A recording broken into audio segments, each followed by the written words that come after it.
નિજાત્માનં બ્રહ્મરૂપમ દેહત્રય વિલક્ષણમ વિભાવ્યતેન કર્તવ્ય ભક્તિ કૃષ્ણ શેષર્વદા.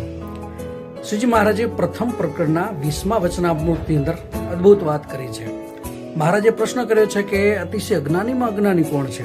સંતોએ ઉત્તર કર્યો, યથાર્થ ઉત્તર નથી. ત્યારે મહારાજ પોતે બોલ્યા કે અજ્ઞાનીમાં અતિશય અજ્ઞાની આ જીવ છે જે પોતાના સ્વરૂપને નથી ઓળખતો. એમ એ રૂપને જોવે છે, કુરૂપને જોવે છે, યુવાન વૃદ્ધ અનેક પ્રકારના પદાર્થોને જોવે છે, પણ જોનારો પોતે પોતાને જોતો નથી.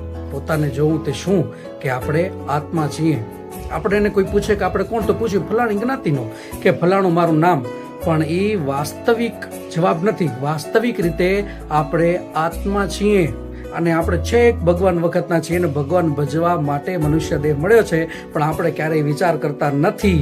એટલા માટે શ્રીજી મહારાજે કીધું છે જે પોતાના સ્વરૂપને નથી ઓળખતો એ અજ્ઞાનીમાં અતિશય અજ્ઞાની છે, ઘેલામાં અતિશય ઘેલો છે અને મૂર્ખમાં અતિશય મૂર્ખ છે. માટે પોતાના સ્વરૂપને ઓળખી અને ભગવાનનું ભજન કરવું જોઈએ.